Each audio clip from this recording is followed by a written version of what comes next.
যেই বান্দা আমি আল্লাহর হয়ে যাবে, যেই বান্দা আমি আল্লাহর আনুগত্য করবে, রসুলের অনুসরণ করবে, তার কোনো ভয় নাই। উজানির কারি ইব্রাহিম রহমতুল্লাহ আলাই এত বড় বুজুর্গ ছিলেন।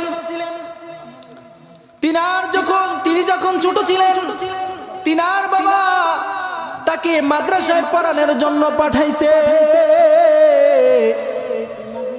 সর্বপ্রথম স্কুলে পাঠাইছিল, কিন্তু তিনি মানেন নাই।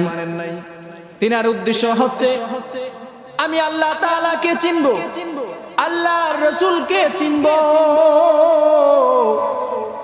এই জন্য তিনি কি করলেন, স্কুলে না পড়ে মাদ্রাসায় চলে গেলেন।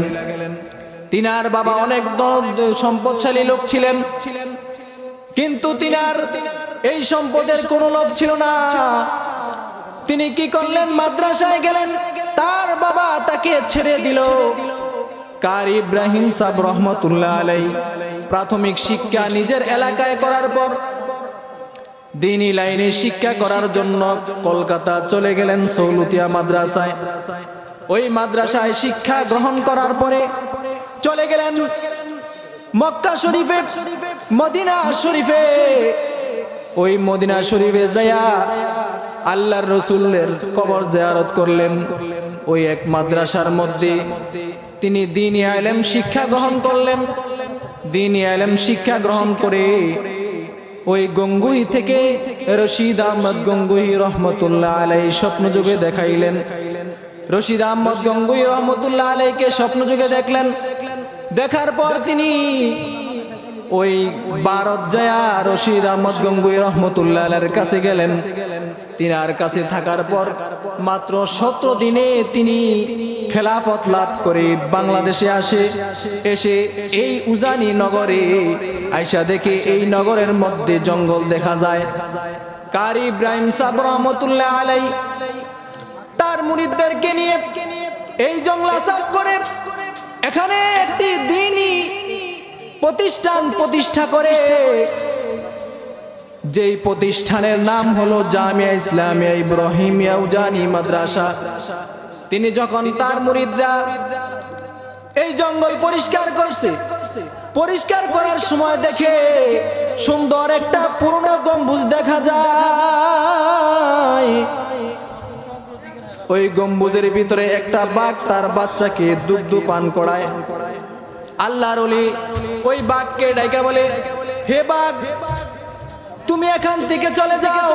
এখানে আল্লাহর বান্দারা আল্লাহ তাআলার ইবাদত করবে, আল্লাহ তাআলাকে ডাকবে, তুমি চলে যাও। আল্লাহর ওলির কথাটা বলতে দেরি হয়, বাঘ যাইতে আর দেরি করে না। এই হলো আল্লাহর ওলিদের কেরামত। তাদের কথা বাঘও শুনে। আর আমরা মানুষ হলাম, আল্লাহকে চিনলাম না, কাউকে আমরা চিনতে পারলাম না, আল্লাহকে চিনলাম না, রসুলকে চিনলাম না। অথচ আল্লাহ তাআলা বলছেন, আমার রসুলকে যে অনুসরণ না করবে সে কখনো জান্নাতে যেতে পারবে না। রসুলের মহব্বত যদি তোমার অন্তরে না থাকে তাহলে তুমি জান্নাতে যাইতে পারবে না। আল্লাহর রসুল উমরকে ডেকে বলে, হে উমর, তুমি আমাকে কতটুকু মহব্বত করো?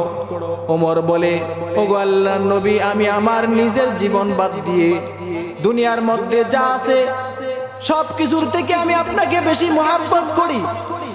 আল্লাহর রাসূল ডেকে বলে, হে ওমর, তুমি তো পরিপূর্ণ ঈমানদার হতে পারো না। কারণ যেই উম্মত আমার থেকে নিজের জীবন থেকে আমাকে বেশি মহব্বত না করবে সে প্রকৃত ঈমানদার হতে পারে না। যেই কথাগুলো বললাম ছুটাপাটা কথা, আমি কোনো বক্তাও নয়, একটু দোয়া নেওয়ার উদ্দেশ্য। আল্লাহ পাক যেন আমাকে দ্বীনের খাদেম হিসাবে কবুল করে। সকল বলেন আমিন। ওয়া আখির দাওয়ানা আলহামদুলিল্লাহি রাব্বিল আলামিন।